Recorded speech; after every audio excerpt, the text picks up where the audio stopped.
வணக்கம். நீங்கள் இணைந்திருப்பது தமிழ் FM-இன் உலக செய்திகளோடு. செய்திகளுக்காக நான் அபினா ஜெயகாந்தன். விரிவான செய்திகளுக்கு முன்பதாக முதலில் இன்றைய நாளிற்கான தலைப்பு செய்திகள். ஹமாஸ் மீதும் ஈரான் மீதும் தொடர் தாக்குதலை நடத்த தயாராகும் இஸ்ரேலை மிரட்டும் ஈரான். உக்ரைனுக்கு $61 பில்லியன் கடனுதவி அமெரிக்க பிரதிநிதிகள் சபை அனுமதி. மின்சார ஏற்றுமதியை மீண்டும் தொடக்க உக்ரைன் திட்டம். ஜப்பானில் ஹெலிகாப்டர்கள் மோதியதில் ஒருவர் பலி. மாலைதீவில் நடைபெற்ற வாக்குப்பதிவுகள். அமெரிக்காவில் நடந்த துப்பாக்கிச் சூட்டில் 2 பலி. விருந்தினர் விசாவில் கனடாவுக்கு செல்வோரின் எண்ணிக்கை குறைவு. முன்னாள் தலைமை நீதிபதி அகில் குரோஸுக்கு விருது. வெப்பமான வானிலை குறித்து வளிமண்டலவியல் திணைக்களம் விடுத்துள்ள எச்சரிக்கை. தொடர்வன விரிவான செய்திகள். ஹமாஸ் மீதும் ஈரான் மீதும் தொடர் தாக்குதலை நடத்த தயாராகும் இஸ்ரேல். அமெரிக்காவினுடைய பணம் இஸ்ரேலுக்கு கிடைத்துவிட்ட நிலையில் இனிமேல் ஈரானுடன் நேருக்கு நேர் போருக்கு செல்லும் நிலையில் உள்ளதாக இஸ்ரேலிய பிரதமர் நெதன்யாகுவிற்கு கடுமையான அழுத்தம் கொடுக்கப்பட்டிருப்பதாகவும் அவருடைய மந்திரி சபையில் இருக்கின்ற தேசிய பாதுகாப்பு அமைச்சரின் குடும்பத்தையும் ஹமாஸ் தரப்பினர் பணைய கைதிகளாக கடத்தி வைத்திருக்கும் நிலையில் ஈரான் மீதும் ஹமாஸ் மீதும் வெறித்தனமான தாக்குதலை புரிய தயாராக உள்ளது என்று தெரிவிக்கப்பட்டுள்ளது. ரஃபாவை தாக்கி அழிக்க வேண்டும் என்றும் ஈரான் மீதும் நேரடி தாக்குதலை நடத்த வேண்டும் என்றும் தெரிவிக்கப்பட்டுள்ளது. இஸ்ரேலை மிரட்டும் ஈரான். நீங்கள் அனுப்பிய ட்ரோன்கள் குழந்தைகள் விளையாடும் பொம்மை விளையாட்டு என்றும் மேலும் உங்களை சீண்டினால் அடுத்த அடி மிகவும் பலமாக இருக்கும் எனவும் ஈரான் வெளியுறவு அமைச்சர் ஹொசைன் அமீர் அப்துல் காகியன் தெரிவித்துள்ளார். ஈரான் எல்லைக்குள் இஸ்ரேல் ட்ரோன்கள் வீழ்த்தப்பட்ட சம்பவம் குறித்து பதிலளித்த போதே இவர் இதனை தெரிவித்துள்ளார். மேற்காசியா பகுதியில் பதற்றம் நிலவி வரும் நிலையில் இஸ்ரேல் மற்றும் ஹமாஸ் பயங்கரவாதிகளிடையே போர் நடந்து வருவதாகவும் ஹமாஸ் ஆதரவு ஹெஸ்பொல்லா பயங்கரவாதிகள் மீது இஸ்ரேல் தாக்குதலை நடத்தியது. இந்த தாக்குதலின் போது சிரியாவின் டமாஸ்கஸில் உள்ள ஈரான் தூதரகம் தாக்கப்பட்ட நிலையில் இஸ்ரேலுக்கு பதிலடி கொடுக்கப்படும் என ஈரான் எச்சரித்திருந்தது. அதன் அடிப்படையில் சமீபத்தில் ஒரே நாளில் 300க்கும் மேற்பட்ட ஏவுகணைகள் ட்ரோன் எனப்படும் ஆளில்லா சிறிய விமானங்கள் வாயிலாக ஈரான் தாக்குதலில் ஈடுபட்டது. இதில் 99% வீழ்த்தியதாக இஸ்ரேல் கூறியது. இதையடுத்து ஈரான் மீது இஸ்ரேல் தாக்குதல் நடத்தலாம் என்ற அச்சம் எழுந்த நிலையில் ஈரானின் ஸ்பஹான் பகுதியில் சில ட்ரோன்கள் பறந்ததாகவும் அவற்றை ஈரான் ராணுவம் சுட்டு வீழ்த்தியதாகவும் செய்திகள் வெளியாகியுள்ள நிலையிலேயே அவர் இவ்வாறு குறிப்பிட்டுள்ளமை தெரிவிக்கப்படுகின்றது. உக்ரைனுக்கு $61 பில்லியன் கடனுதவி அமெரிக்க பிரதிநிதிகள் சபை அனுமதி. உக்ரைனுக்கு $61 பில்லியன் கடனுதவி வழங்க அமெரிக்க பிரதிநிதிகள் சபை அனுமதி அளித்துள்ளது. குடியரசுக் கட்சியின் எதிர்ப்பின் காரணமாக ஜனாதிபதி ஜோ பைடனின் இந்த முன்மொழிவு பல மாதங்களாக தாமதமாகிய நிலையில் எவ்வாறாயினும் உக்ரைன் மீதான ரஷ்ய தாக்குதல்களை அடுத்து முன்வைக்கப்பட்ட வலுவான கோரிக்கையின் அடிப்படையில் குறித்த நிதியுதவிக்கான அனுமதி வழங்கப்பட்டுள்ளது.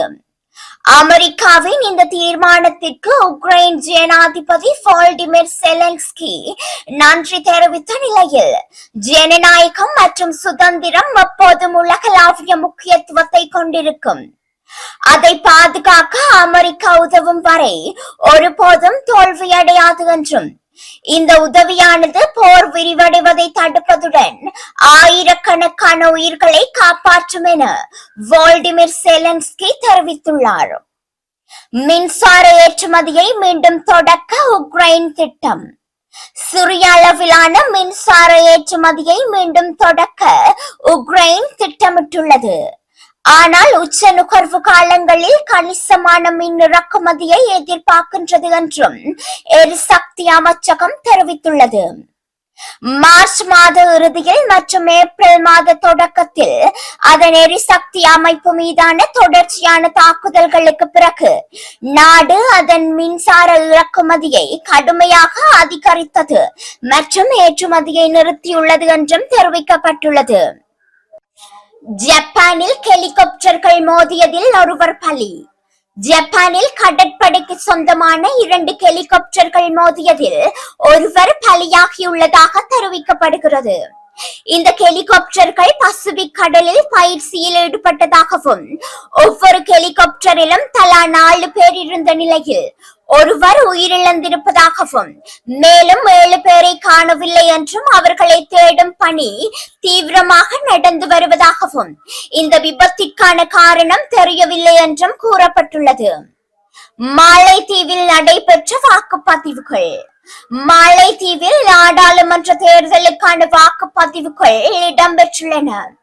மாலைதீவில் 93 நாடாளுமன்ற தொகுதிகளுக்கு மொத்தம் 368 வேட்பாளர்கள் போட்டியிடுவதாக தெரிவிக்கப்பட்டுள்ளது. கடந்த மாதம் 17ஆம் திகதி தேர்தலை நடாத்துவதற்கு அறிவிக்கப்பட்டதை அடுத்து தேர்தல் திகதியில் மாற்றம் செய்யப்பட்டது.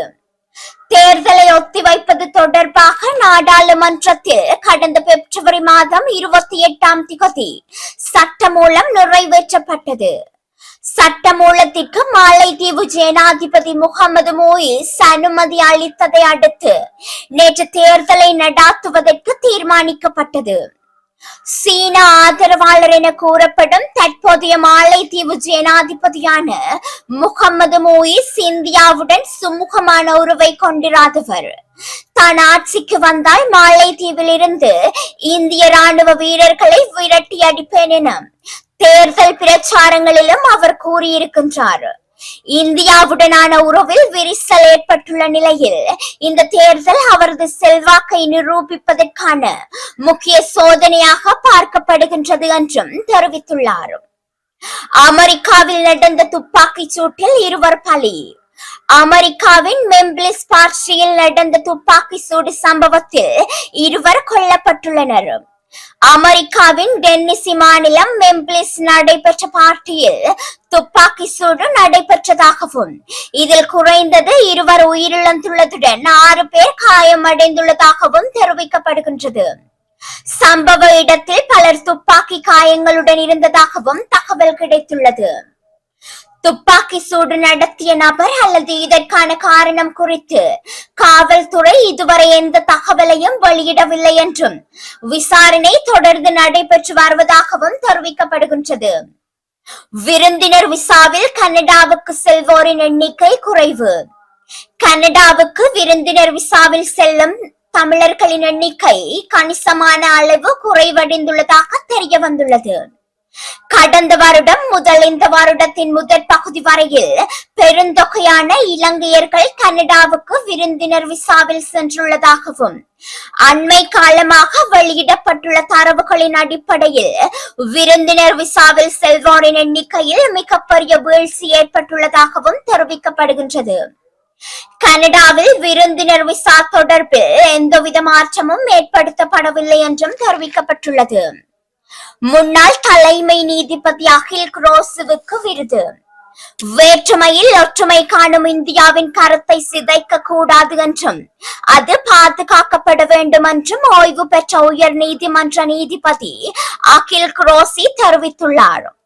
சென்னை ஆழ்வார்பேட்டையில் மறைந்த முன்னாள் தமிழ்நாடு அரசு தலைமை வழக்கறிஞர் கோவிந்த் சாமிநாதன் நினைவாக அகில் குரோசிக்கு விருது வழங்கி கௌரவிக்கப்பட்டது.